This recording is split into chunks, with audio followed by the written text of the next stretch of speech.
Assalamualaikum. Welcome to Maths with Sir Muhammad Umar Khan. Today our topic is permutation. सबसे पहले हम permutation को हमारा जो अपना टेक्निक है डिफिनीशन से पहले हम अपनी टेक्निक पे आते हैं और उस टेक्निक की मदद से हम कंसेप्ट को क्लियर करेंगे इंशाल्लाह।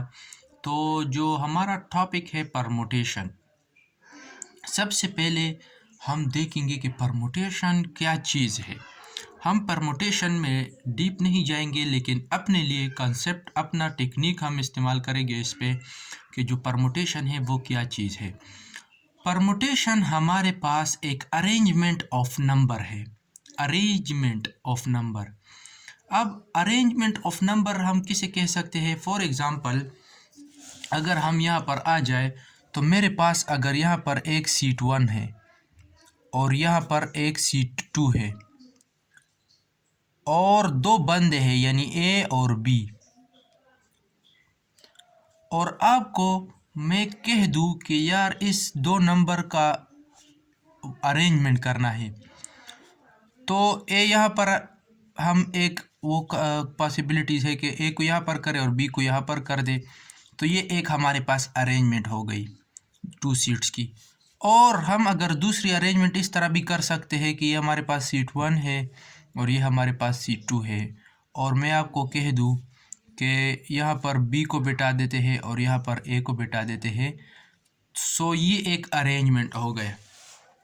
अब हम जब इस डिफिनीशन में आएंगे तो इसमें लिखा है इन विच ऑर्डर इज़ इम्पोर्टेंट। अब ऑर्डर इज़ इम्पोर्टेंट का क्या मतलब है? ऑर्डर इज़ इम्पोर्टेंट का मतलब ये है कि ये जो अरेंजमेंट थी हमारे पास ए बी, और ये जो अरेंजमेंट है जो हमारे पास है बी ए, सो ये is not equal to A B is not equal to B A. So इसको हम कह सकते हैं कि ये हमारे पास ऑर्डर इज़ इम्पोर्टेंट। ये हमारे पास क्या है? Order is important.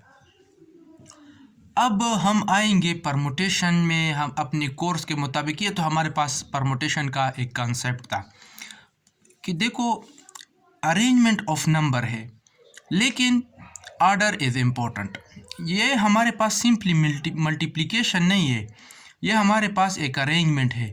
हम इस तरह नहीं कह सकते कि ए मल्टीप्लाई विद बी। सो ये हमारे पास एक क्या है? एक अरेंजमेंट है। अगर हमें एक और एग्जांपल मैं आपको समझाता हूँ। अगर हमारे पास 3 बंदे हो, ए हो, बी एंड सी। सो अगर मैं इसको अरेंज कर सकता हूँ 2 सीट्स में, तो ये हमारे पास एक सीट 1 हो गया, ये हमारे पास सीट 2 हो गया, और ये हमारे पास सीट 3 हो गया, सीट 3। मैं इस तरह भी अरेंजमेंट ले सकता हूँ ए बी सी। मैं इस तरह भी अरेंजमेंट ले सकता हूँ। ये मेरे पास सीट 1, सीट 2 और सीट 3।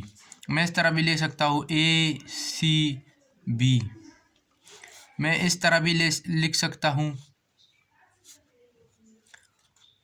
सी बी ए। ये मेरे पास मुख्तलिफ अरेंजमेंट है। इसको मैं कह सकता हूँ कि ये मेरे पास एक वे हो गया, इन नंबरों को अरेंज करने का एक वे हो गया। ये दूसरा वे, ये तीसरा वे, एंड सो ऑन। सो ये जो मेरे पास 3 वे बन गए, और मुझे पता नहीं है अगर मुझे इस तरह 5 नंबर दिए जाए डी ई, इसी तरह और नंबर दिए जाए और मुझे कहा जाए कि इसको अरेंज करो, सो उस अरेंजमेंट का जो कितनी तरीक़ों से उसको अरेंज हम कर सकते हैं, उसको फाइंड करने के लिए हम बेसिकली कह सकते हैं कि ये हमारे पास क्या है? परमुटेशन। अभी मैं इस 3 नंबरों का जो वो लूँगा, कितने वे से मैं इसको अरेंज कर सकता हूँ, तो मैं सिंपली n फैक्टोरियल ले लूँगा, और n फैक्टोरियल यहाँ पर मुझे n इक्वल टू 3 है, सो मैं ले लूँगा 3 फैक्टोरियल।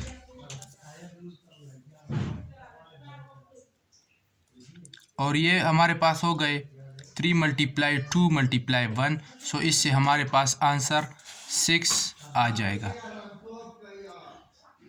ये हमारे पास कितने हो गए, 6 वेज हो गए इसको अरेंज करने का। इन 3 नंबरों को अरेंज करने का हमारे पास कितने वेज हो गए, 6 वेज हो गए।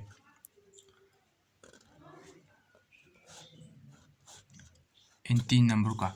अब हमने इस जो ये एग्ज़ाम्पल कर लिया, इससे हमने एक फार्मूला निकाल लिया है और उस फार्मूले की मदद से हम कह सकेंगे कि ये इसकी मदद से हम क्या कर लेंगे, परमुटेशन फाइंड करेंगे। तो वो हम फार्मूला हमारे पास है N P R equal to N factorial divide by N minus R factorial.